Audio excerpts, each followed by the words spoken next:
All right, and we are on the air. Dawn's DLC episode 24 live coming to you on a Sunday afternoon.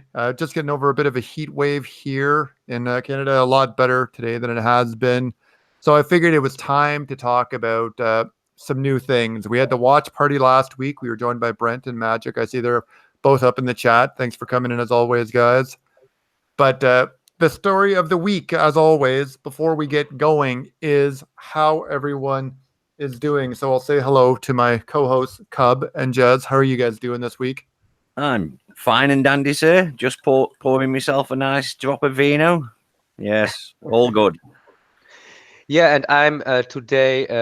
I'm on water because I have a big headache hangout from last days because of the party from Mehmet and so on, and yeah, and to make it, I made a little bit catch up on some movies I missed in last week.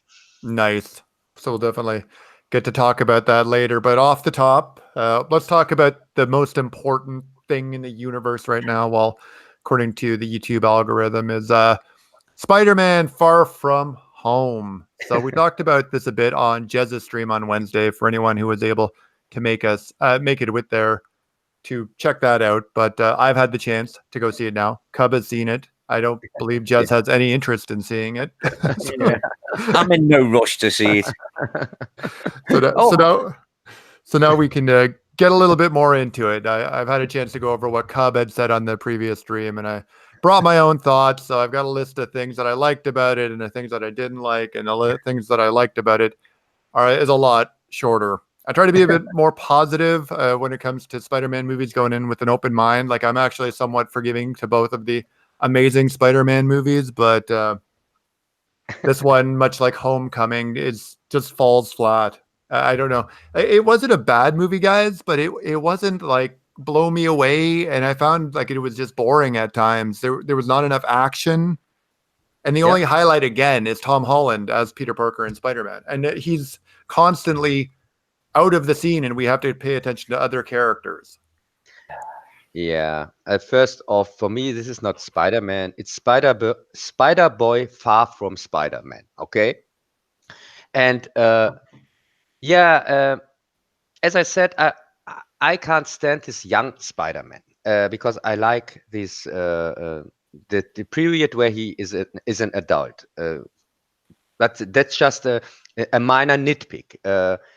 If I would see over that, there are still so many elements that I can't stand, like this whole high school musical whatever thing where we constantly have these annoying kid characters who I don't care at all for, and have to sit through their kid stuff and so on. And Mysterio, I'm not sure. What is this version of Mysterio in any form in the comics? Jez? Well, no, not all the wanting to be an hero like Iron Man and everything, which is allegedly what's in this movie. So none of that stuff exists. Yeah, I guess we should start it off by saying this is spoiler filled, guys. This is a spoiler filled review that we're going to talk about it, because in order to get it to what Cub's talking about and what I've mentioned, we definitely have to hit all the points that happen in the movie. But before we get to Mysterio, you're right, Cub. There's way too much of the other kids, but I like the Peter Parker time when he's in high school. I like the interactions with MJ and Flash. This movie doesn't bring that. It's just boring kids I don't care about. Yeah, first off, Flash is this is it this Indian guy or which? Who is it? It's the guy that the takes Indian the pictures guy of him. Yeah. Oh my God, yeah, but I like the Flash from the 80s comics. It doesn't also, that makes more sense, kind of, because this Flash he's a friend of Peter. He's not exactly. He's kind of like he kind of foils him once in a while, but in a joking manner. He's never a real threat. He's more of like a buddy than what Flash is supposed to be. He's supposed to be his rival. And it's Yes, bully. It's supposed to be his bully. yeah, and we have a kind of bully, this other guy who reminded me of Flash, who took the picture and so Yes. on. Yep. So he's the kind of replacement Flash, but not called Flash, or how could I interpret that? Yeah, I guess that character is supposed to replace it to make the other Flash seem more friendly. It just doesn't make too much sense because a lot of these characters feel really tacked on. Like having to include Betty Brant as well. Like Betty Brant in this movie looks like she's about 16 years old to start off. Can I just ask a question then? Yep. Betty Brant, is she white in this movie? She is, but she has blonde hair, Jez. So, Yeah. and she's not a 'Cause bad I mean, character, but it makes no sense to have both Betty Brant, and at no time is she ever like a romantic target for Peter. This movie is all about Peter and MJ because it's not Mary Jane, yeah. this is MJ. Yeah, Yep. and it's this relationship. I'm not so mad about that she's called MJ or something like that, or if she's black, white, or yellow. I don't care about that. But there's no chemistry at all between those No. two. Where I should believe that he has a soft spot on her or whatever, but there's nothing. No. Nothing at all. I always think like a kid's play or something like that. I have to watch and they get told, yeah, and you are in love with this one and so on and have to play that, but I don't buy it for a second. Well, it could be a mix of like the person, the character, the actor who's playing MJ. Let's be correct. Let's keep the terminology up to date. Playing MJ could be that she's a bad actress, but also I think the writing of that character is holding her in place because, like we talked about it on Jez's stream. We talked about it about coming out of Homecoming. This isn't Mary Jane Watson. This is MJ. One thing that always bugs me is that she's always got that stone face. She's always got, like, as the millennials would call, an RBF face, like a resting bitch face. She never smiles. She's always got that RBF face on it. There's actually a cringe line, and you probably remember it. There's a cringe line when they're at the opera, the scene where they're at the opera, and Parker goes, "Oh, you look pretty," and her response is, "It turns out it's a joke. Is so therefore I have value." Like no one talks like that in real life, but it turns out that it's a joke, and MJ follows it up with, "You look pretty too." Like what? I think it's also the writing. So I don't completely blame the actor or actress playing MJ, but I think it's the writing. I don't blame the actress at all because clearly she has not much to work with. No. So I can't even say if she's a good actress or not because with these kind of lines and the writing for her, also what's her role in these movies, there's really not much to talk about. So I don't know. Maybe I have to see her in another movie, but I never saw her before. Oh, where's the sound again? Huh? Gotcha. I missed it. I Hey? dropped there again for a second. I didn't hear what you were saying. I lost the sound. My hangouts, man. Oh no, it wasn't important. It was just about this boring Spider-Man. But 2. before it cut out, you hit something that I had written down. It's my first line on things that I liked about Tom Holland, that it's what the actor and the actresses were given to work with. That's my first thing, is that Holland is the highlight of this movie, and he does the best he can with what he's given to work with, because there's really no story here. The movie has no story. Yes, and the most annoying thing when we talked about Homecoming, I said Homecoming had really bad luck with me because even if I don't like this younger version of Spider-Man, I could live with it if there weren't these tacked on friendship with Iron Man. Because Spider-Man was for me every time back then was a superhero you could look up to. But he wasn't just Iron Man wannabe fanboy or something like that. Yeah. And this annoyed the hell out of me in the first movie. Yeah. And in the second movie, they go even further. And this shield guy, Scroll shield guy, he tells him something like, you have to step into Iron Man's shoes or something like that. also his suit is again this Iron Man suit, kind of with his gadgets and so on. I can't stand that at all with Spider-Man. The Iron Spider costume. Yeah, it's so annoying. So this whole thing with Iron Man that made the movie for me unwatchable. Because there's nothing more left. If you take out these elements, there is nothing to talk about this movie.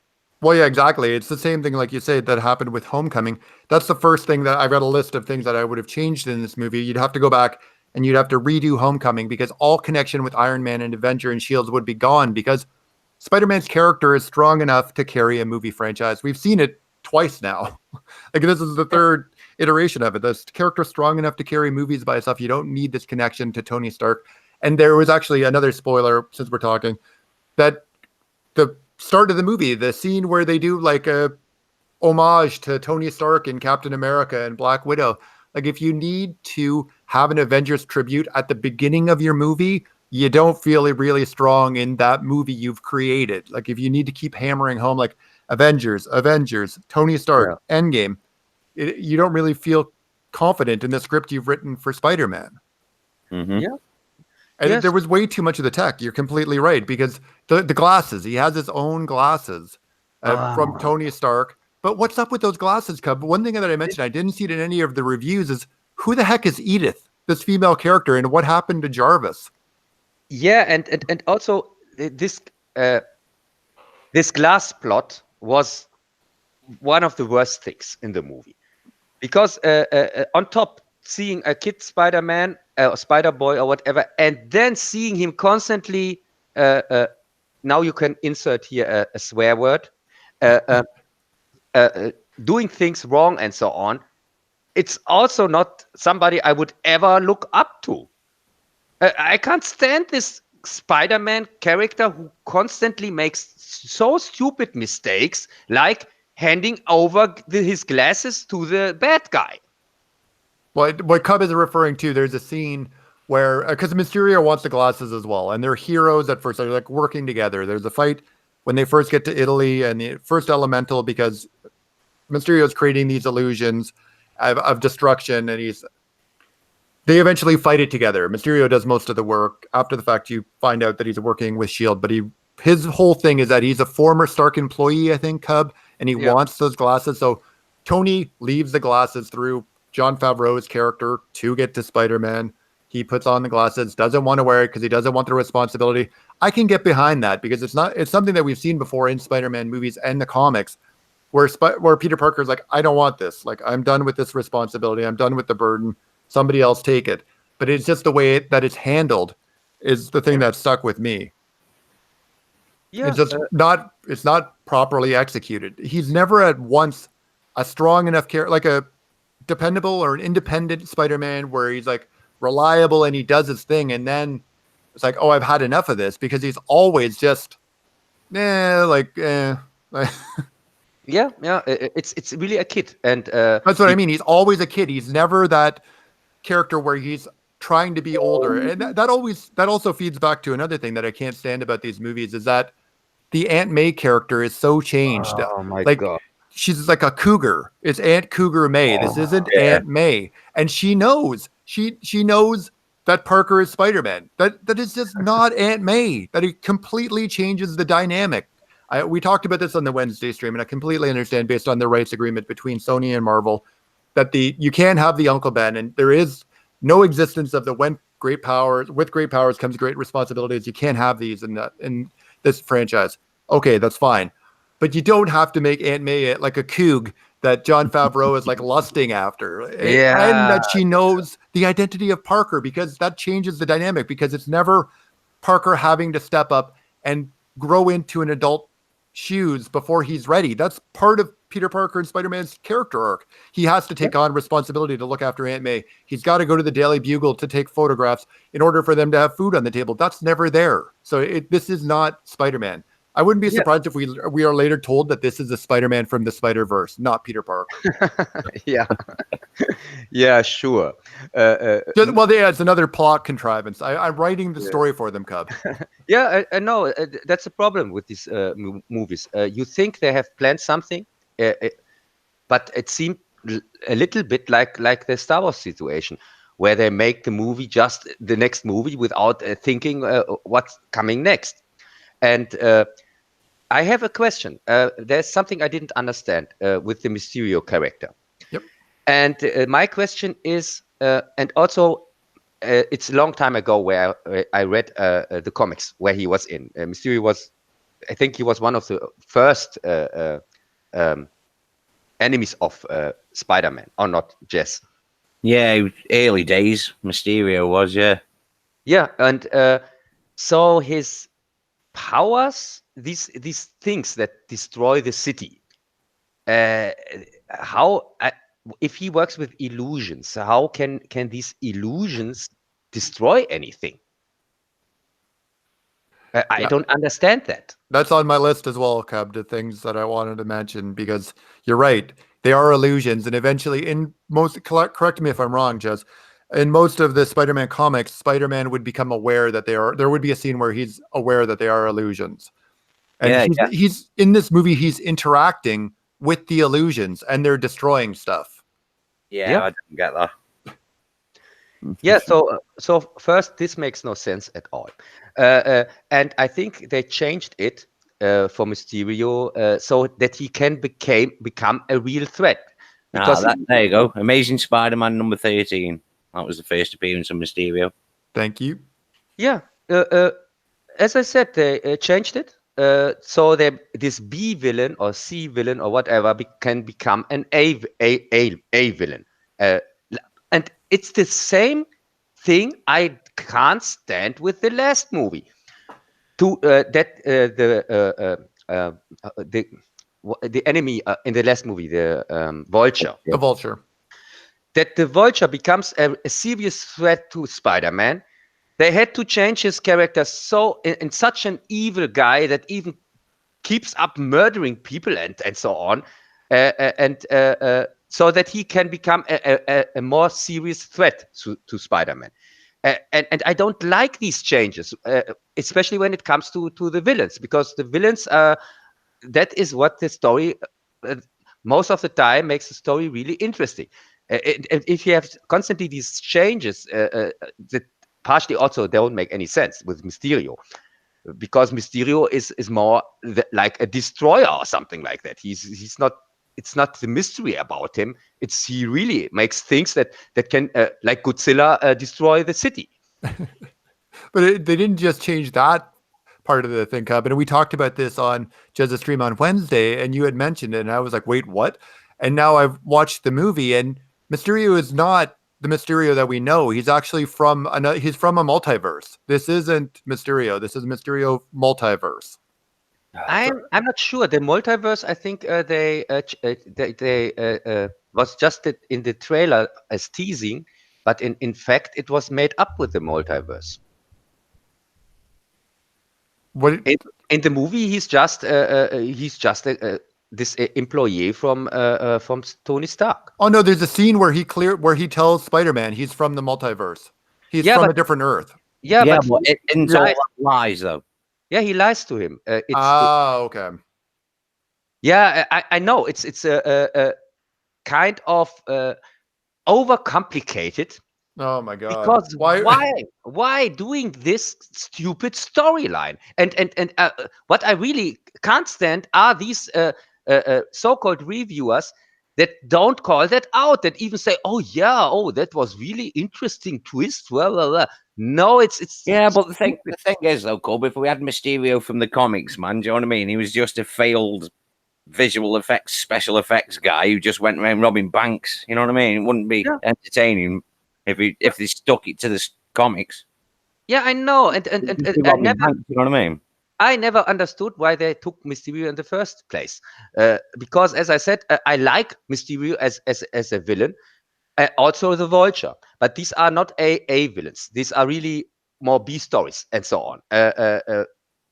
I don't think that they really can carry a movie themselves as the only villain. This time, really, it would have made sense if there were two villains or something like that. But yeah, and for Mysterio,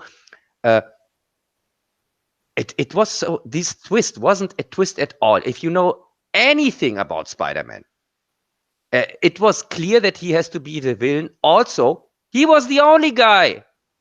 He was the only guy who was there. If somebody has to be the villain, there was just him. There was no other villain or something like that. There was nobody introduced other than him. Oh yeah, So, exactly. But yeah, Magic actually hits it in the chat saying they did the same thing with Michael Keaton. Now, 1 minute he's just a regular character, and then all of a sudden he's like the main villain. And we talked about that on Jez's stream as well, Cub, and you hit it right on. I completely agree. And I mentioned it there that this is a B-level villain. He's part of the Rogues Gallery. He needs to be with another villain. They should have brought in the Sandman. They should have brought in the Scorpion, something like that. You need a different character, and they need to. We talked about this as well. Jez mentioned it, that we're leading up to the Sinister Six. That's where it has to be going. It's got to be honest. It has to be. But is Mysterio really dead because he dies at the end of this movie? So do you think that's another plot twist, like another contrivance, Cub? Do you think he's not dead? Yeah, but we are now talking spoilers, and there is another scene, end credit scene. Well, there's two. Which one are you referring to? Yeah, the one where Mysterio reveals Peter Parker as Spider-Man. Oh God. So if for the question that if he's dead or not, it's Mysterio. No, of course not. I would bet everything I have on that he's not dead. That because why should they kill off one of the most famous villains? And also they built him so much up that it would really make no sense. I see clearly that he's coming back. But yeah, to talk about the Sinister Six, I never. That's a question for Jez. The Sinister Six, when do they appear in the comics? Oh, they're early days as well, mate. Yep. The original Sinister Six was pretty early days. Yeah, bloody hell. But that's where it has to be going. Let's give Jez some time. Very, very early, I kind of think. Yeah. Because it was Green Goblin was a member, Kraven was a member. I think it was maybe one of the Spider-Man annuals, one of the very early Spider-Man annuals, I think was the first Sinister Six. I can't think which one though. Yeah. So when they're trying to work in this direction, then what is with the Sony movies, these upcoming ones? If there's a Kraven movie, for example, and I think they announced even one or not, would this Kraven guy not also has to be in the Sinister Six troop?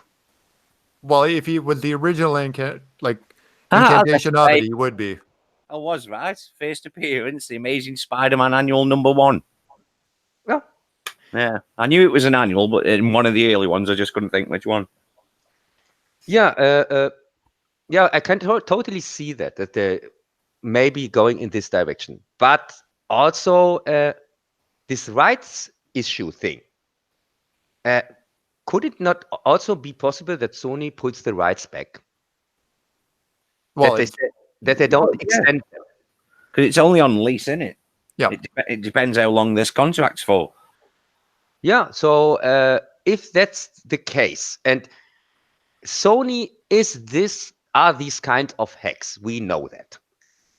Because for me, Sony is also they don't care at all for the fans and for the franchise and so on, and constantly you can insert a swear word here, things up. So this whole situation is a kind of you can't really say where it's going, because if they build now the Sinister Six up, but then they pull Spider-Man back. So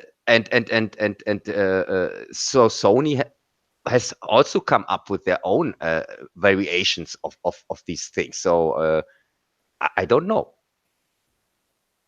No, I agree. Sony has messed it up once. Then we've got the multiverse. It's got to connect to something like that. So are you going to be able to do the Sinister Six and the multiverse unilaterally at the same time? I don't think they're going to be able to pull that. I have no confidence in Sony handling this character after the two Amazing Spider-Man movies. That's for sure. Yeah, and don't forget the also not so amazing movie before that, the Spider-Man 3. Yeah, it shouldn't just been the Sandman, that movie. Mm-hmm. Yeah, and that's also one of the movies where I don't blame the director at all. I think Sam Raimi is a real Spider-Man fan with his heart, and he showed it clearly with his first two movies. And the third one, when he says he can't stand Venom and he didn't like to put him in his movie, and they kind of put pressure on him that he has to do it, I totally believe that. Because it makes completely sense that they wrote Venom into the movie and wrote then the new Green Goblin completely out of the movie, kind of with his coma, amnesia, and so on. Mm-hmm. The laziest way to get out of things. Oh yeah, he has amnesia. He just can't remember these particular things. Well, it's actually pretty close to what happened in the comic books. Jez can probably chime in on that. Yeah. Yeah, I know. Because when Norman first come down off the green gas, he didn't know what he'd done. He holes in his memory. Yep.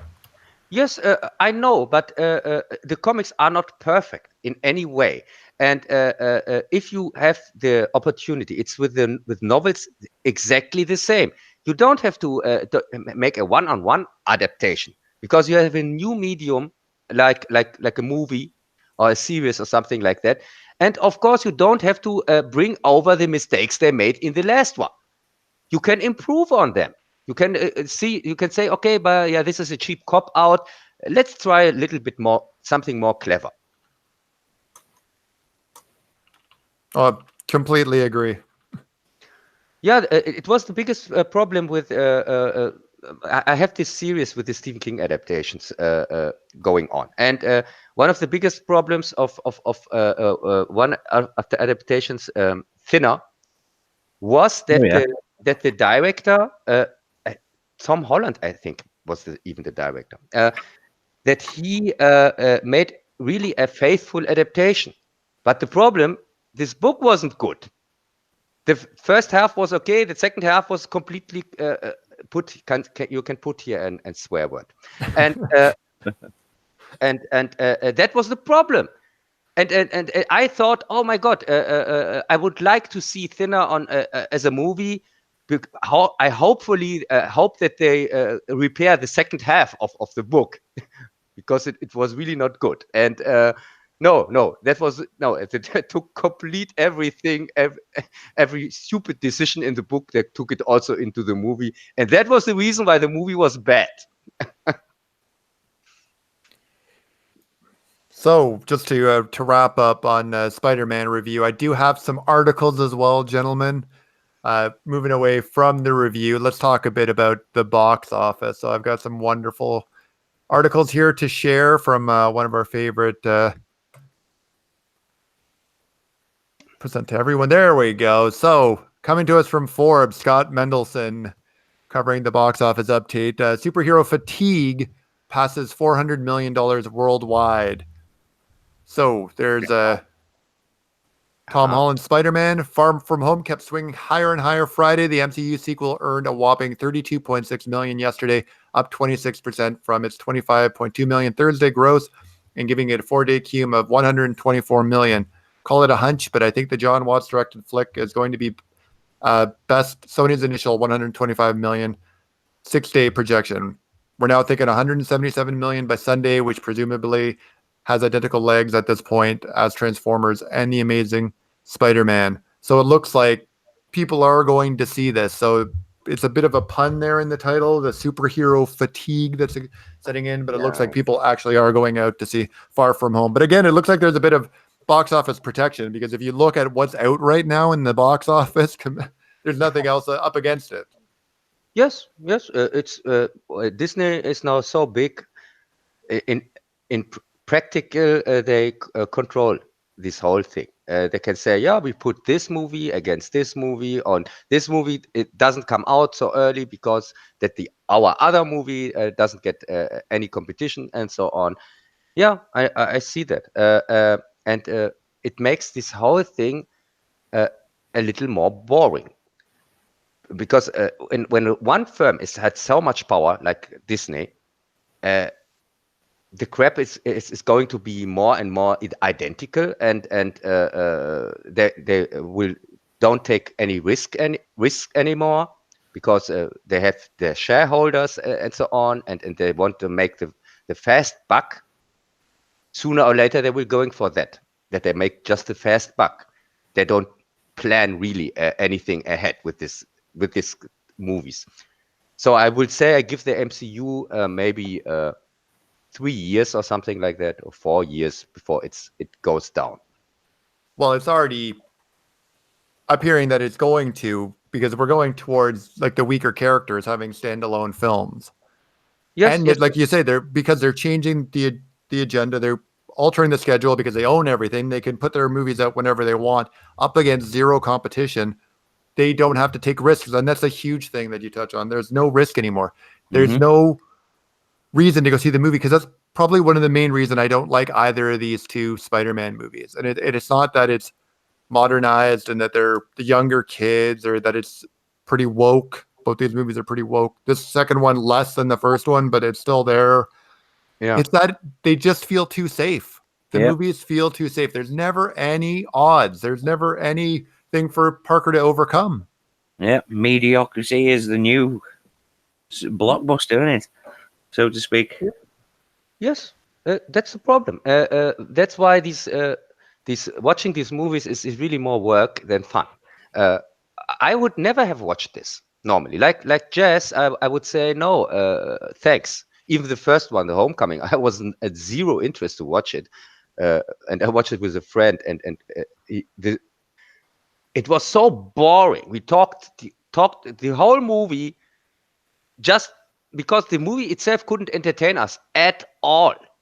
And the second one, I see has the same issues. And going on with this MCU thing, to put Captain Marvel in connections to Captain Marvel in every MCU movie that is now coming out is for me really an annoying thing.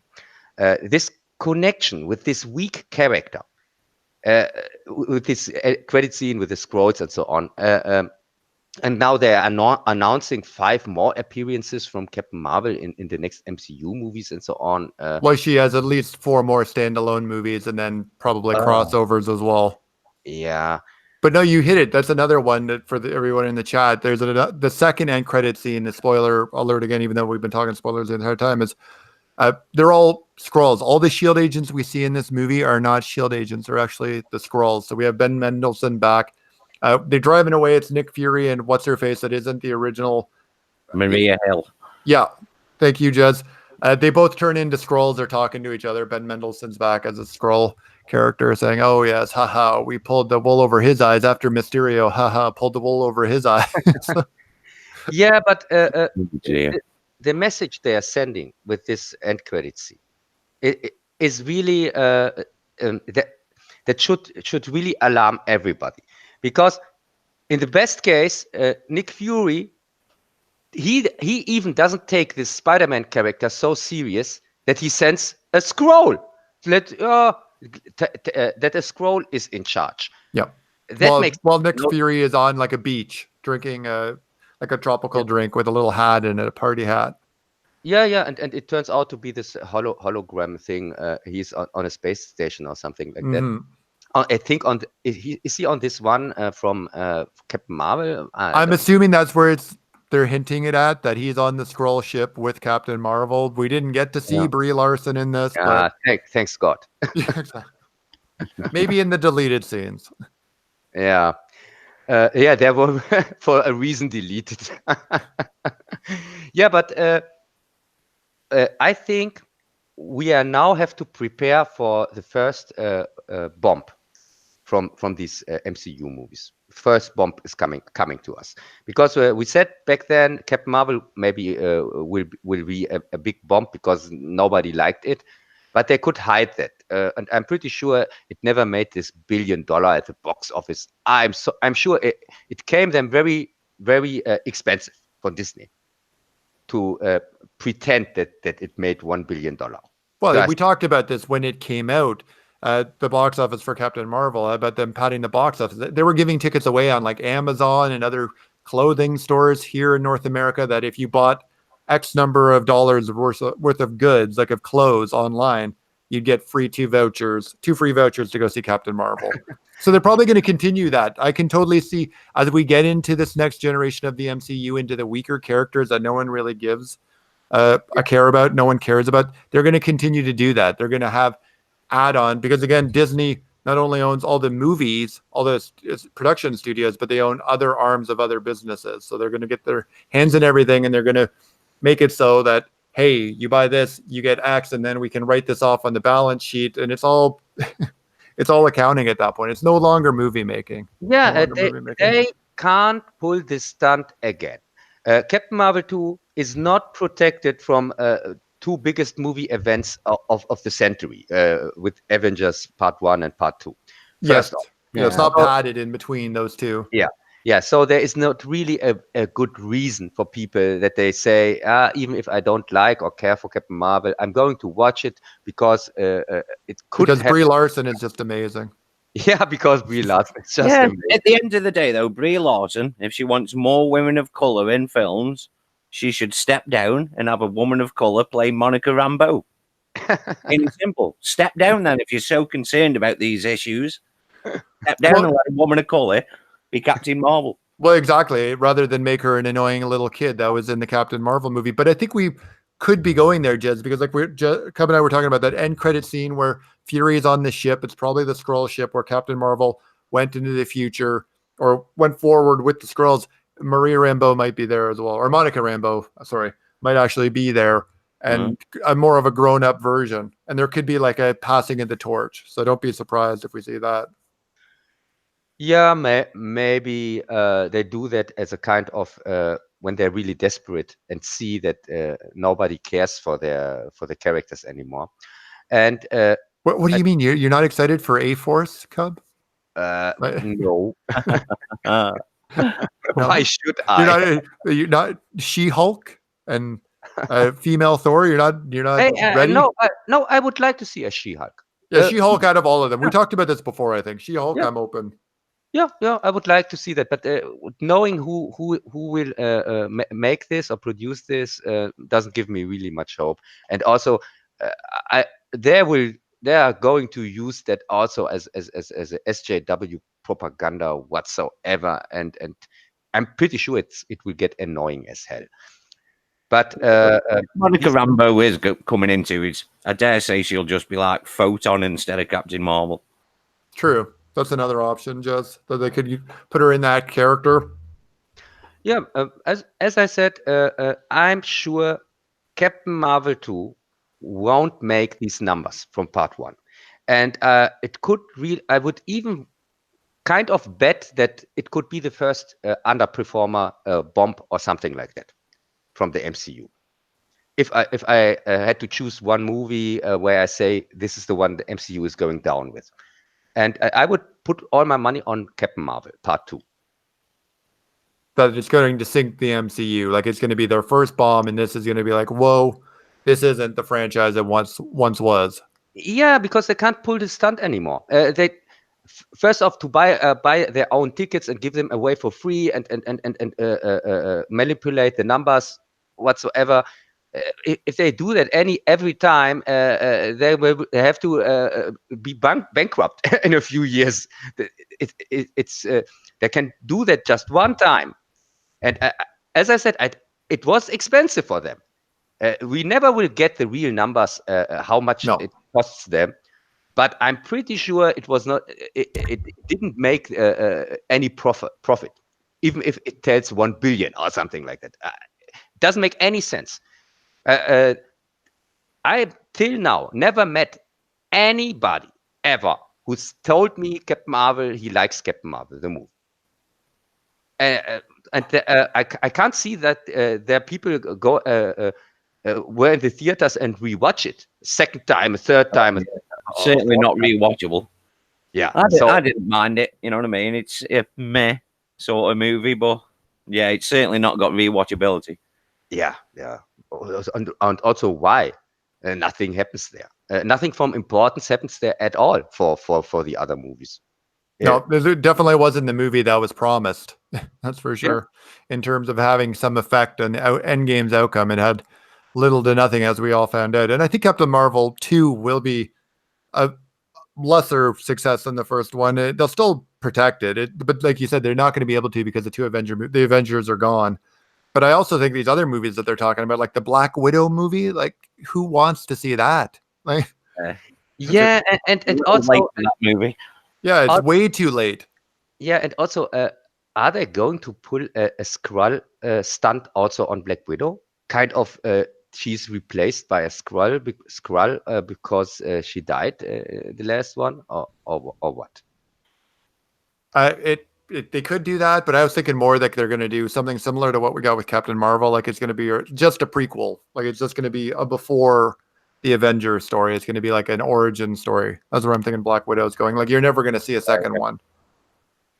Yeah. I'm really feeling bad for Black Widow because she was the one that really deserved her own movie a few years ago, and they didn't do that. Instead, Captain Marvel broke new ground, first woman ever in a movie. Broke new guy, first female actress or character ever. Yeah, ever. Because till then nobody saw ever a woman in a movie, and of course not leading a movie or something like that. Exactly. Nope. Yeah, but yeah. So now Black Widow gets again this step child treatment, and I'm not really excited for the Black Widow movie, but on the other side, I like the character Black Widow. Maybe if they come up with something decent. Yeah, if they make it a nice, good spy thriller, I dare say it'll be all right. Yes. I rather watch Black Widow than any of these other things they announced because all the other things, Captain Marvel Part 2 to 25 or something like that, and these other things, this whatever, I really don't care about that. I take it you're not going to watch the Vision and Scarlet Witch TV show then? No, I hope that's a joke or not. Well, it's a rumor floating around. Oh my God. Really? Yep. Yeah, they're so desperate. This whole thing, it lasted really this 10 years. I give them props for that. I never believed in the MCU. I'm not a fan of these versions of the superheroes. But I have to say, at least they did what they wanted to do. They built up to the end game, and then we got it. And okay, I'm okay with it. But I don't see it that it continues at all. And also, it would make sense to make a short pause or something like that, a few years, because if they're They're not not going to do that though. It's greedy corporations you're dealing with. Yeah, but you can't have something like this two-parter Avenger movie with Endgame and the one before Infinity War, and then continue pulling out 2 or 4 movies a year. Yeah, exactly. That takes. Oh, sorry. No, I was just going to say, I brought it while you guys are talking. I brought up the Phase 4 so we can talk a bit more about what's coming down the pipeline from the MCU. So, Marvel Cinematic Universe, fandom.com. So here's a list of the movies that we can expect down the road. So, Doctor Strange 2 and Black Panther 2. Yeehaw! Can't wait. Oh my God! It's all boring ones from the old. I never was a fan of Harry Potter man, or what he's called, and also Black Panther. And we don't have to talk about that. No, we know your feelings well on Black Panther, but yeah, I agree with you on Doctor Strange, and it's too bad because I like Cumberbatch. I like him as an actor, but that movie, it was okay, but it was just boring. It was too boring. Yes, and also the character itself. The problem with these wizards, and magic and something like that. The problem is that they are not really exciting. Because when you have magic, everything can happen. There are no really rules or something like that. You really have to come up with a very interesting other story. The magic part has really just to be sidelined, because when it's really just about magic, it's boring. And but the character itself, I know he's important for the MCU, so I really don't mind him as a character, but I can't see him carrying a whole movie like in his first one, and also, of course, not in his second one. It's not so interesting. You really have to let him team up with others, you have something, because magic is boring. Yep. No, I completely agree. And that's why he worked so well in the Avenger movies, because he was someone that they could go to and they would use as a resource when needed. And that's what I think the Doctor Strange character is best at. Yeah. Being there when they need to call on him, not something that he's going to lead a story by himself. If you want to have the one origin story, that's fine. But I don't think we need a sequel, but they have to keep the machine rolling, and they're running out of stuff to make movies about. Like we have Guardians of the Galaxy 3 on this list as well. Yeah, I noticed Shang-Chi's on there, eh? Master of Kung Fu. Yep. Yeah. And the thing is, these supporting characters, like Doctor Strange and Black Panther, when they were just supporting characters, like in Civil War, I can't stand Civil War, but surprisingly, I liked most the Black Panther part. Yeah, Black Panther, you're right. I'm right there with you. Black Panther was the highlight of Civil War. Yes, it was for me the most interesting, enjoyable part of this movie. And with this Avenger Infinity War and this Endgame thing, I also can't stand them at all. But the parts with the supporting character here, the wizard, I found it really funny and interesting. Yeah, it was for me the best thing in these movies. But when it comes to their own movies, it's completely the opposite. Unwatchable, boring. There's nothing going on, and so on. No. The Doctor Strange. I don't know which one is more boring. I would probably say Doctor Strange, because at least with Black Panther, they're throwing a lot of things at the screen for us to pay attention to. Because Doctor Strange, you've got that 20-minute or 25-minute before he actually has the accident, where he's just an actual doctor, and then we have so many like Zen like discussion scenes while he is making the transition, or he's trying to earn his way into the path. Yeah, and also Black Panther, he has no Puma Man powers. So what? Oh, Puma Man. He's not that interesting. I'm getting a headache right now. Somebody must be watching Puma Man. The powers are coming out. Yeah, I wanted to give a small shout out to the Cubs in the chat. Yes. I think they're all. My army is now complete.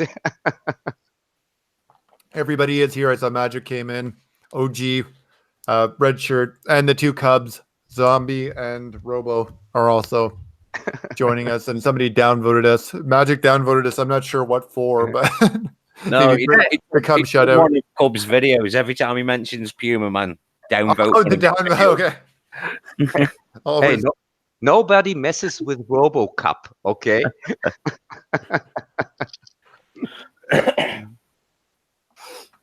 But no, moving away from Phase 4, I did have one more Spider-Man article to talk about, and that is in terms of the next one we're going to see in the Spider-Man universe is that the director, this article comes to us from comicbook.com, Cameron Bonomalo is the author. Spider-Man Far From Home director hints at the Scorpion and the Vulture returning in the future films.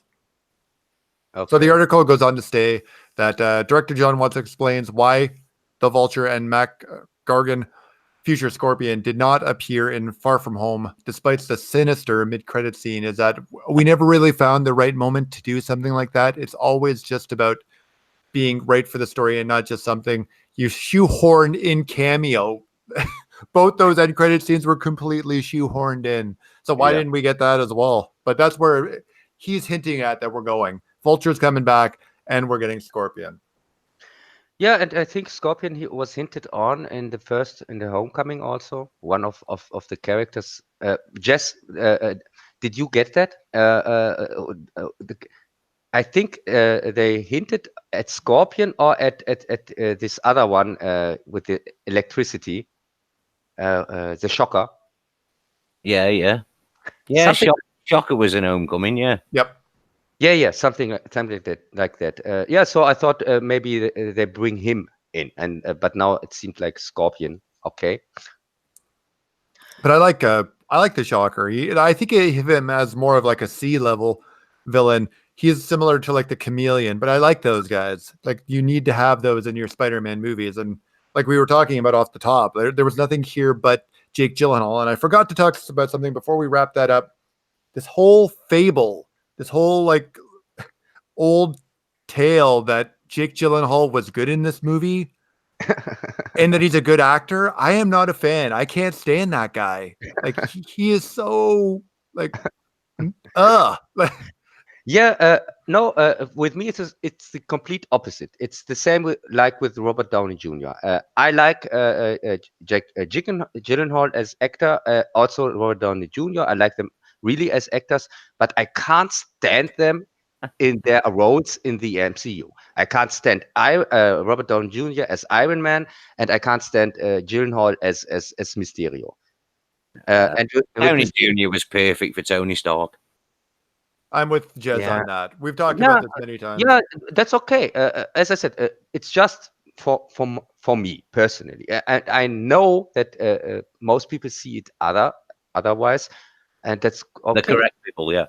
Yeah. Yeah, but well, we don't have the German efficiency, Jez. We might be off the mark though. Yeah, but that's the thing which put the sting in the MCU for me with the first movie, even second one, Iron Man. If you can't stand the main character of this whole MCU thing, then you really can't enjoy this whole thing. Well, it's a good job most people did enjoy it then, isn't it, Cub, really? Yeah, and it made billions. So I can totally see that. I understand that, but I have just bad luck. As I said, I don't like him in this particular version of Iron Man, that he's so important to the whole thing, because in the comic he is not that important. I can't remember Iron Man be this important character in the comics. He was just there, and I didn't mind him at all. He is one of the oldest creations. Yeah, but I'm just speaking from the Spider-Man comics. I'm not speaking in general. Yeah, but back in the 70s and 80s, everybody was always guesting in everybody's comics. Yeah, it was a way to sell more issues. Yeah, and I never read Iron Man comics at all because, as I said, I'm not. The character is for me. I don't mind him. I've always told Shellhead, see. But my biggest comic run is my Iron Man run. It goes from issue 100 of Volume 1 to the end of Volume 1, which is 300 and something or other. Yeah, so the reason why I'm so hard against the MCU is, of course, I'm biased because I don't like Iron Man. And if you don't like Iron Man and it comes to the MCU, you really... that doesn't work at all for me. This whole... I liked Iron Man. And the first Iron Man movie is brilliant.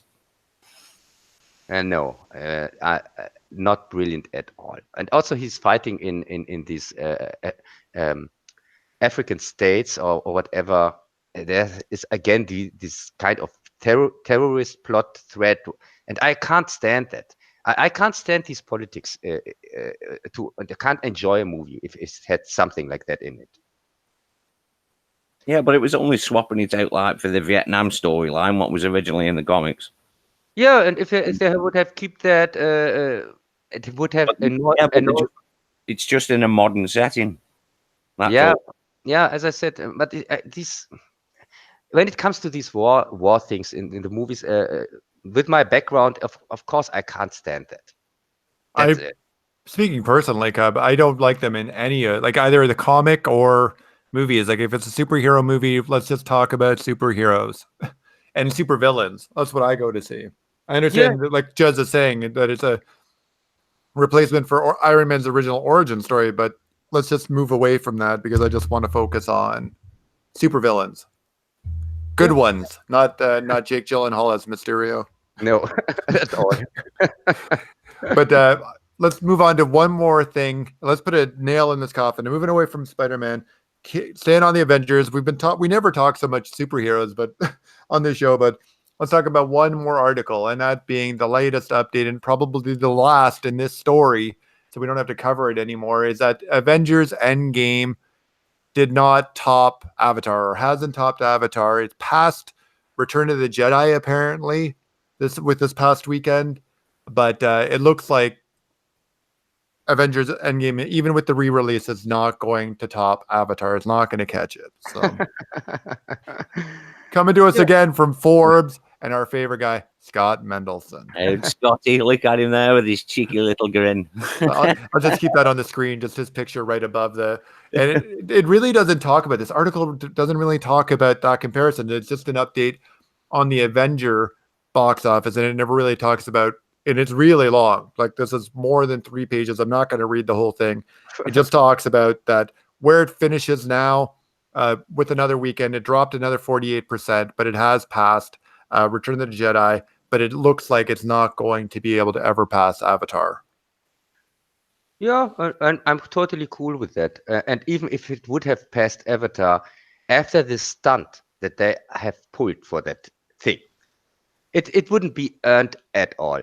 And it's funny because even I say, and I can't stand the MCU, and even I say, okay, respect for that they pulled it off with these 10, 20 movies, whatever, and then with this finally, with the Endgame and so on. And everybody said, even I, that it was a kind of earned because they built up to this point. But then trying this stunt with pass Avatar by any cost, and even embarrassing themselves with, oh, now we put it again in the theaters, and we re-releasing it, and other movies are now sidelined kind of because of that. We use all our power as this big greedy company and show our real colors. Why would somebody do something stupid like that? If he has a legend like this movie where everybody says, oh yeah, it's earned and so on, and then stealing the first spot or kind of trying to steal it. Well, yeah, exactly. Completely agree with you, Cub, because they re-released it. Well, if it's such a strong movie, it should get there on its own merits. Yeah, and you don't have to do this re-release thing. Yeah, it's really embarrassing, and also the news from Disney nowadays. They have all. There's so many bad news, and I think we will see in the near future what we were talking about since a year, that it will really show that one company having all these properties is not a good thing at all. And it will show in the next months, I'm pretty sure. Oh, I completely agree, Cub. But there is one way that this can happen, that Disney can win this battle, and Mendelson actually mentions it here. So barring a miracle or another reissue. So I think they just have to add another 30 seconds of deleted scenes in and re-release it again. Yeah, because everybody's so thrilled with this Hulk scene, what they've added. Oh dear, it's supposed to look terrible. Not even rendered properly.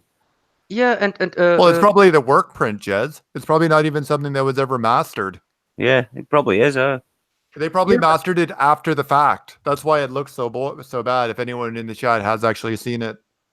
Yeah, and if it's so important for them that they have the first spot, why don't they just rewrite history? Fake the numbers. Say you are number one. You have passed Avatar. You are now so big, Disney. You have the power to do that. You can say all your chills. From now on, you say we have passed it and we are the number one. Because these numbers, they are after Captain Marvel. I don't believe anything they pull out when it comes to numbers and something like that. This is true. It's not believable anymore. So if they say Captain Marvel made $1 billion, from they can say, yeah, here this Avengers thing made 4 million. They can say it. Seemed like nobody. For me, these are not just numbers. They have nothing with the reality to do. Nothing at all. Completely agree. So let's move away from Avengers because that's quite a bit of talk about Spider-Man and Avengers, and talk about some movies that I had the chance to see last week, but you've now had the chance to see, Cub. So that would be Toy Story 4, Child's Play, and Shaft. And I think you saw a couple other that I haven't seen, so we'll get into that too. But let's talk about the 3 that I've seen as well. So what did you think of those 3? Starting with Toy Story 4. Toy Story 4 is not a bad movie by any means. It is okay, mediocre at best, and cheapens the whole franchise. Because after part 3, and I was not a big fan of part 3, I thought it is okay. It as a kind of finally for this whole story to get a conclusion. I could have lived with that, and I even have part 1 to 3 here in my collection. But part 4 is just it's kind of like for a TV movie or something like that. The story is really not that deep, and it completely cheapens the last one with this emotional scene at the end where they get kind of not get burned, but it looked like that they would die even. It's completely now irrelevant. Now it's just another Cars 5, Cars 6, Cars 7, whatever. With Toy Story, the same thing.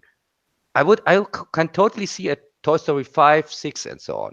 Even a TV series or something like that. Oh yeah, they're definitely going to continue it. That's where they left it. That is no longer going to be the main characters, but like you said, there's going to be more casts. I think it's going there. I agree with you there, Cub.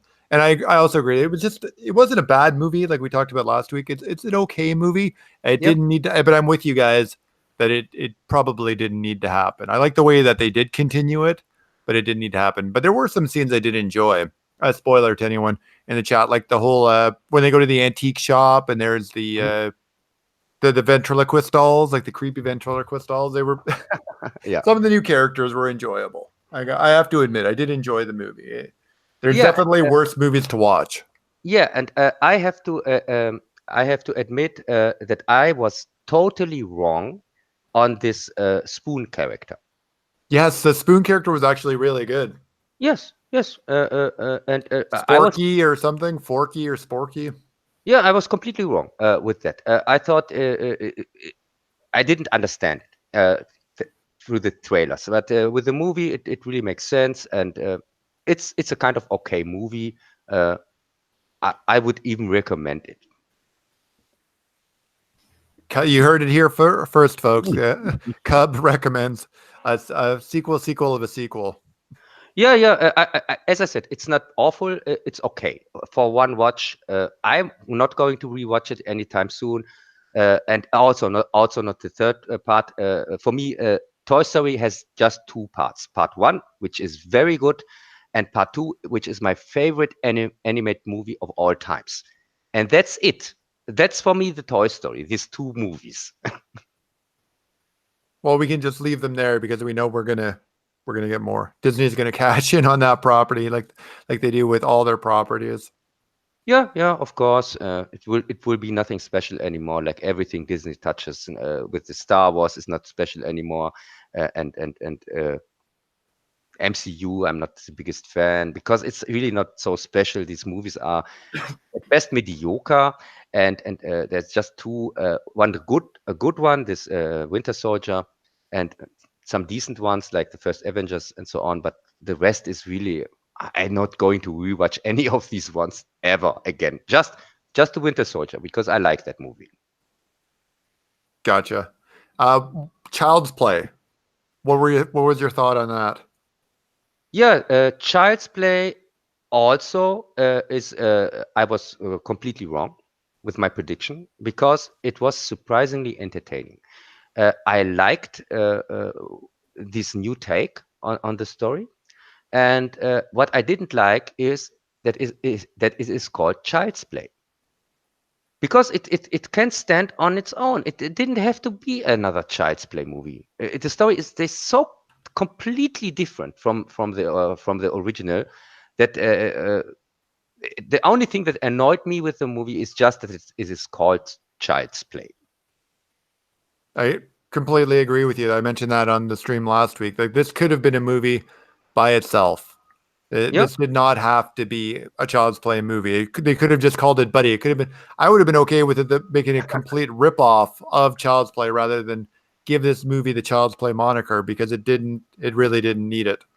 yeah, yeah. They could have made a kind of rip off, and also they would have had more chances then to play with to make fun of the original Child's Play. It could really have been a good movie if they went that road, but they didn't. And as I said, I think it gets most of the time it gets not so good reviews. But I feel with Child's Play, the new one, the same like I felt with the new Hellboy. I liked it. I felt entertained. It's not the best movie ever made. Of course, I'm not going to rewatch any of these movies, but for the first watch, it was okay. Gotcha. What did you think of Hamill in the voice? I saw, of course, the German version. Yes. So it wouldn't be voiced by him. Yeah, and we in Germany we have here, I think, one or two voice actors who voices everything. Okay. Gotcha. Gotcha. So I can't comment on that. In my version, it was okay. Yeah. Overall, again, like we talked about last week, it's a decent movie. Like I wouldn't say it's a really good Child's Play because at times Yeah. it seemed like it, but it wasn't. To me, it didn't. They didn't need to make it a Child's Play. I thought it had some good kills though, especially the guy with the Christmas lights and the snowblower. Yeah, and also with this movie, like Hellboy, I think that many reviewers are overreacting to say things like it's the worst movie ever made and something like that. It's far away from that. They are both entertaining. This new Hellboy and this Child's Play. And sometimes you just don't have to forget that at the end, when a movie can entertain you, that's a good thing. And I felt entertained. Gotcha. What else have you seen, Cub? What else have you watched this week? Yeah, we didn't talk about Shaft. Yes, Shaft. That was the third one. So what about Shaft? And again, another movie I was completely wrong about. I thought it looks awful with the trailers and so on. But the movie itself, I liked it. The first 20 minutes were annoying as hell.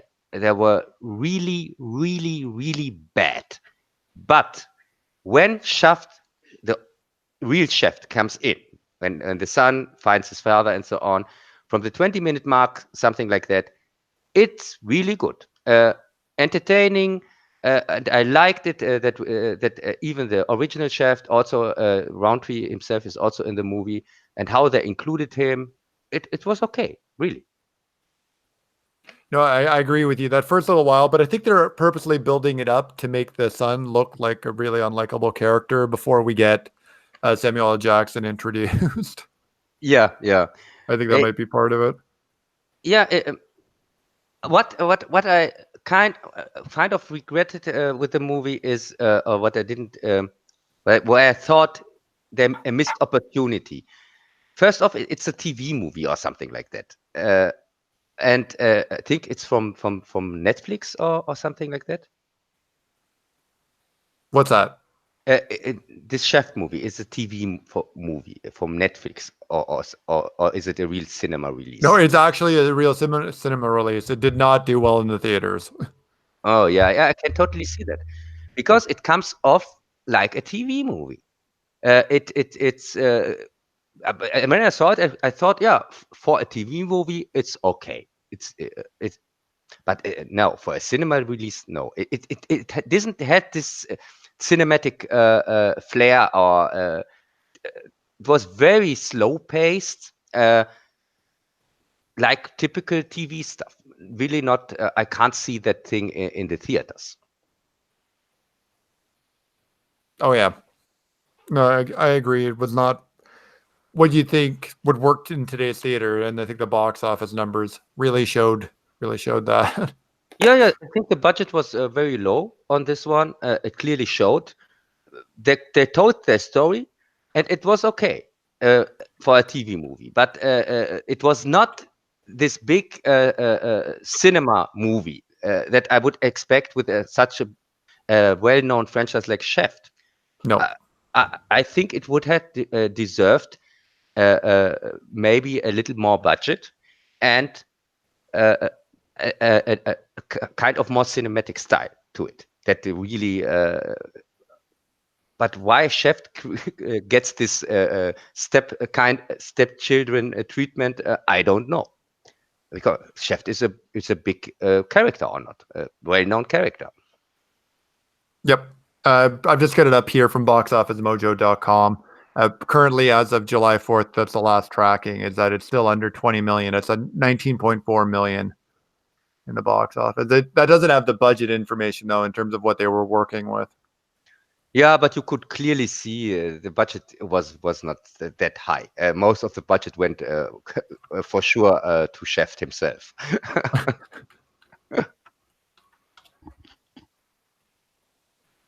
The budget was 30 to 35 million, so they're definitely not going to make that back. Oh dear.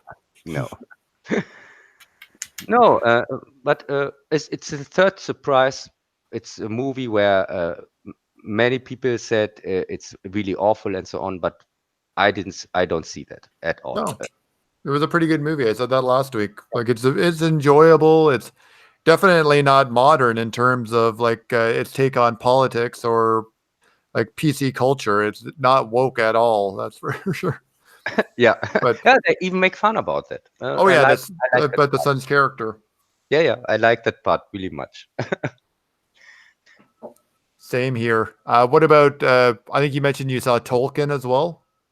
Yeah, Tolkien. I don't know if that's a cinema release or if it's a TV movie. It felt like a TV movie. It was really boring, and but it was not awful. It was not awful or annoying. It was just slow and boring. You get the information kind of the life of Tolkien before he came up with the characters for his Hobbit and so on. Think you get that, but to get that, really you have to sit through a very long, slow story. And it's also a romantic plot I didn't care for at all. But yeah, it's not straight up bad or awful. It's just boring. Yeah, it was actually that's probably the last Searchlight movie we're going to see. That was a Fox Searchlight release, and I did have some interest. We talked about this offline before we came on. I do have interest in seeing this, and it is available on Amazon Prime. So I'm eventually going to watch it because probably out of the three of us, I'm the biggest Lord of the Rings fan and of Tolkien's work. But I just can't bring myself because it even looks boring in the trailer.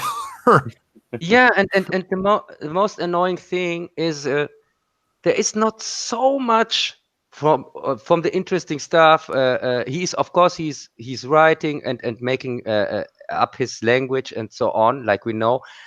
But it's really so spread in this story because the main story is this romantic plot and how he meets his friends. It's the main story is really about him and his friendship with these other three guys on the college. That's the whole movie. It even it starts in war times where he is in World War I, and it's kind of retelling how they came to this point. Yes, all his friends during that entered the war. Yeah. As the World War I came. Yeah, and yeah, there's really not more to say about it. If you are a big fan of Tolkien and kind of interested in his story, yeah, I can see that. But it's really not. It's slow, slow and kind of boring. Yeah. Well, if I'm in a slow and kind of boring mood anytime soon, I might have to check it out. But Yeah, it's not bad cast. The casting is good. There was no annoying character in it at all. that's Nicholas Hoult is playing the main character, I believe. He's playing Tolkien. I like that actor. I was hoping he was going to be the choice for the new Batman or Bruce Wayne, but instead we got shiny vampire. Yeah. Oh, that's another sad story. So I have one more article to talk about before we get to talking about Cub stuff, and Jez is in mine. And it actually closed itself. I'm still claiming that I didn't do it on purpose. It does not want to be talked about. And that is, I'll bring it up, and it's about the thing that I've said I don't want to talk about anymore in the show because I'm so apathetic, and that's Star Wars. In terms of an update on Galaxy's Edge. Oh my God. Yeah. So this comes to us from the Deseret News Entertainment, and it's written by Sam Bigelow. So Star Wars Galaxy's Edge crowds are lighter than expected, according to a new report. And here's some people thrilled sitting in the Smuggler's Run cockpit. Yeah. Yeah, I've seen loads of photographs. The streets are empty. 15 minutes wait for a ride. It's like, well, actually, while I was looking for this article, Jez, I found some ones that were trying to deflect that. I saw MSNBC's article and another article that were saying, "Oh no, it's because of Galaxy's Edge that Disneyland's people are just more spread out. They're just more spread out through the park. There's more to do. So it's not that there's less people going; it's just that there's more to do." that's cool. Yeah. Yeah. This Galaxy Edge thing goes in the same direction like everything what Disney did with Star Wars, this mishandling direction. From the start, they really mishandled this franchise in the worst possible way by handing it over to this Abrams hack and don't using the old characters probably and so on, and also killing off the main characters from back then. And now this Galaxy Edge thing also. What I know about it is that they try to avoid the old Star Wars stuff in it and they just have this new stuff nobody cares about or something like that. Yeah. No when reference. Everybody goes to the lightsaber place, $200. Everybody's just building like Luke Skywalker lightsabers, Darth Vader lightsabers. Nobody's making Kylo Ren ones or whatever. Nobody's buying the BB-8 droids in the droid factory. Nobody's buying them. They're just all building R2 units. But I think they did initially have, like you say, Cub, they did have some restrictions on what you could wear and what you could like do cosplay of. But I'm pretty sure they lifted that. I think I saw an article that they did actually lift those. But still, yeah, I don't think that was true to begin with. Actually, that was all horseshit. What, the whole thing about not being able to go as Darth Vader or Luke Skywalker? Yeah. Disney aren't going to turn money away. Exactly. It's like, I don't like the color of your money. Actually, we really do. Even the Canadian fake stuff, as Cub calls it. Yeah, no, it's not fake, but you need more sacks of money. Oh, I know. I'm well aware, but let's just get into the article. This summer might be a good time to visit Star Wars Galaxy's Edge. A recent report say crowds have been lighter than expected for the new attraction. According to the Arizona Republic, Disneyland officials prepared for large crowds before the opening, but for the most part, the demand for the area's attraction has been manageable. While past Disneyland and California adventure rides like Radiator Spring Racers, I don't know what that is, have seen guest lines wait for a few hours to open, wait lines for the Smuggler's Ride have sat under the 90-minute average. The article goes on to say that crowds in general at Disneyland are lower than expected, but why? Another article speculates that lighter clouds across could be caused by three different reasons. So attendance for days on annual pass holders has been blocked out. More guests might be willing to visit California Adventure for a new and returning attraction like Pixar. So they're coming up with excuses. This is what I was talking about. There's articles that are deflecting away from the fact that people really aren't interested in going there and spending their money on it. Yeah, they built the wrong Star Wars universe. People don't care about that stuff.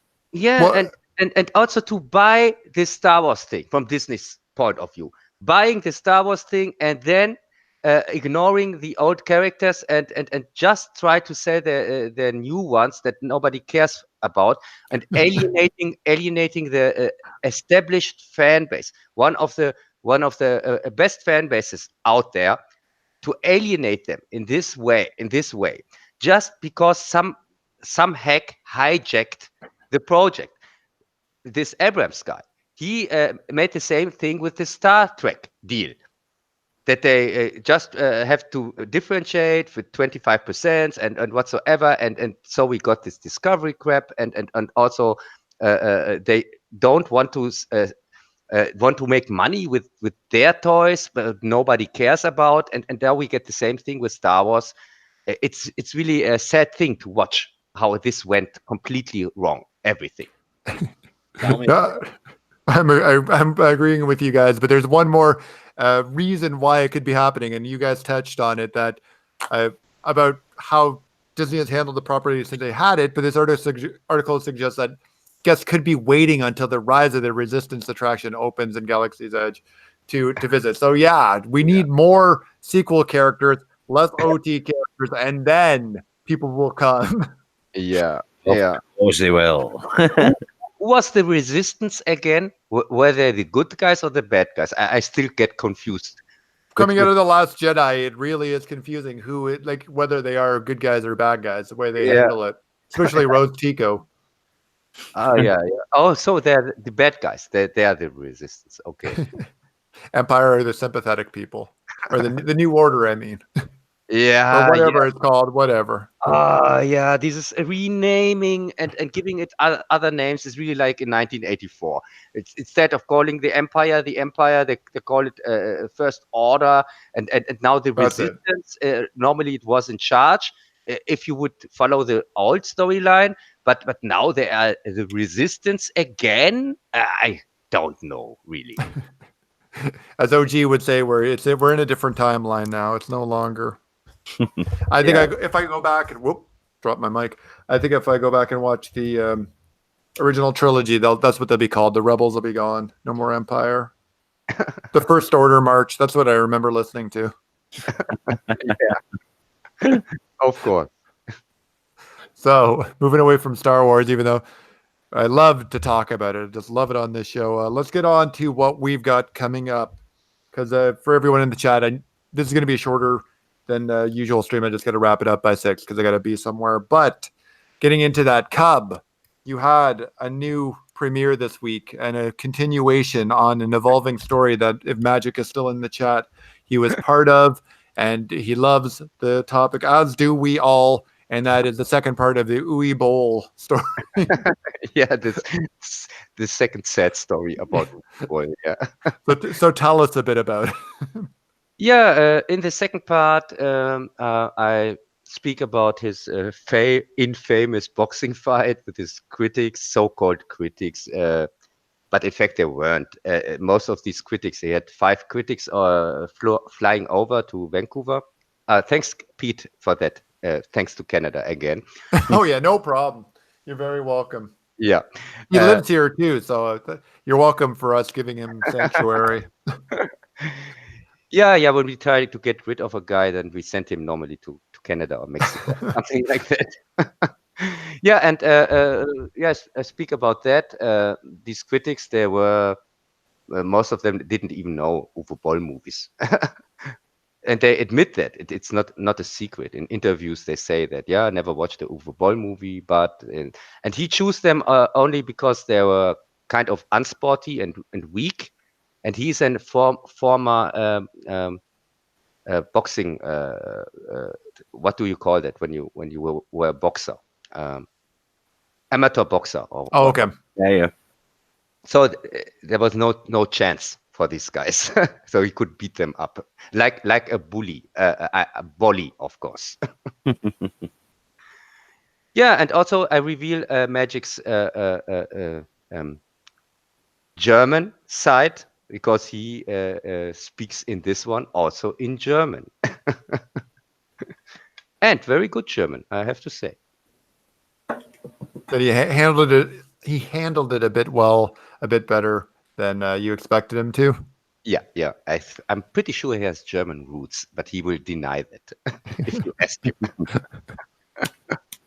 But I did have a chance to check out the review, and it was top notch, like your stuff usually is, and it's really carried as well by the music, man. You always have the music like really on point, even though what you were talking about was Uwe Boll, and I could really care less about.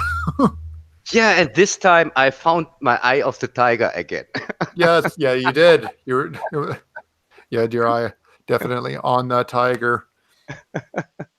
What about what's on the hopper? What do you got coming up for us? Oh yeah, I'm going to continue with the fifth zombie review. The fifth partner that was um, back then from Brand New Cup. He wanted this robot jocks thing, and from that, these this zombie five parter was born. And the last one, uh, also kind of one of the most important ones, is about George A. Romero, and it's coming up not this Wednesday, and also not the Wednesday after that. It comes up on Monday, Tuesday. On Tuesday the 16th. And the reason for that is this is the death day of George A. Romero. Okay, that's why you're changing the date then. Yeah, change it just for one day. Normally it would come out on the Wednesday, on the 17th, but I thought it make kind of sense to put it because it's completely about his movies and many of his not so well-known movies, and also not finished or not released projects. There is even one project that was he made this movie, but it got never a release. It's from 1973. It's called The Fun Park or something like that, and yeah, and also some other stuff. Yeah, and So that's you've got that in the review, because I remember we were talking about that around the time when you were working on the original ones, the first couple parts. So Fun Park is included in this. no, of course, it's not included in the form that I can just show some pictures of it. Yes, but you're and still covering it. So, talk about yeah. things that are known about it. But it's not much. But it's the only thing that this is the only information that is available. Kind of a year ago, or half a year ago, it was. I think last year on this time, it was kind. There were some videos on this subject matter, because many YouTubers or some YouTubers thought, oh, now we are getting it. There were rumors that it's getting restored, and we get a restorated version of it. But these less informations are 1 year old. There's no new information. Okay. Even the IMDb says 2018 or something like that, and it's not updated till now. Gotcha. And what's after we finish the zombies? Do you have anything coming? I know we have the Spider-Man, don't we? Yeah. After zombie, we have the big one. And the big one means it's a retrospective on Spider-Man. And this one will really be very unusual for my channel, because I have till now 8 YouTubers working on it with me. And Pete, you are one of them. Mm-hmm. And these YouTubers, I brought them in as a kind of thank you. Because when I started, it's also my channel anniversary video, my 3 years anniversary video. And as a kind of thank you for the YouTubers who back then watched my reviews and commented on them and were kind of support, and also gave me shout outs several times. I wanted to make it a kind of thank you video for them. That's most of these YouTubers I brought in are they were with me on this YouTube road since 3 years. So you will get an opinion on these things from their point of view. It's not always my opinion, of course, but I don't make any censorship on the videos of them. You can see them as they are intended to be. Gotcha. Sounds good. Definitely looking forward to that. I had a lot of fun doing my part. So I think we're planning on some stuff here possibly, or on Jez's channel where we have some highlights in regards to discussing that. Not to give too much in terms of give away too much. I'll leave that more for you, Cub. But do you have anything else before we move on with Jez's stuff? No, I'm good. As I said, I can say the date of this big one is the last in this month, 31 July. That's the premiere date. Gotcha. Of the Spider-Man one. Sounds good. So we're all looking forward to that. But meanwhile, everyone in the chat, check out next week for a Tuesday, a Tuesday premiere for Wednesday's pictures. Yeah. It's not this Wednesday. It's the Tuesday after that. Yes. For the Romero, because you've switched to every other week now. Yeah, and it will also be a Wednesday premiere after that for the music video, because this one also has a music video, like the last ones. Very nice, and that will lead into what I'm guessing would be our usual visit on Jez's channel for the digital pollution. So, what do you got going on, Jez? Yeah, well, I'll be doing a stream Wednesday night. Same bat time, same bat channel as usual. So, yeah. No particular topics, you know the score. Oh, yeah. Just general, all fair, all's good. And so I have a good time where I pop on there because we don't really have, like here, I try to give it a bit more of an agenda and a structure. We just have a free-for-all over there. What about comics, Jez? Do you have any updates for us? Yeah, this week I've got a couple. Transformers number 8. Which I haven't read yet because it's got another pack of those cards with it for some reason. It can't be selling very well if they're giving away free cards. No, that's not a sign. Well, I'm quite enjoying the book. So, yeah, and Deceased number 3 from DC East, if you want to say it that way, which is their take on the Marvel zombie type thing. Yeah, it's pretty good. It's okay. I'm quite enjoying that. Fantastic for the Prodigal Son. I think it's just a one-shot. I don't think that's continuing. Same as this next one, Target Vader, a Star Wars comic, which is just a one-shot as well. I haven't read that either yet. And Star Trek Year 5, issue number 3, which is really good. I'm enjoying this so far. Just to roll back to the Deceased, I was not familiar with it, so I just Googled it. So there's zombies? Yeah. So it's like your regular superhero villain, who superheroes from the DC universe, but they're the undead. Yep, that's the one. I might have to check those out. Sorry to harp on that, but looks like an interesting concept. So you say Marvel did it as well? Yeah, Marvel Zombies. They did that a while back. Oh, wow. I've been out of the game. Might have to come up to speed. The variant covers to the Deceased are excellent.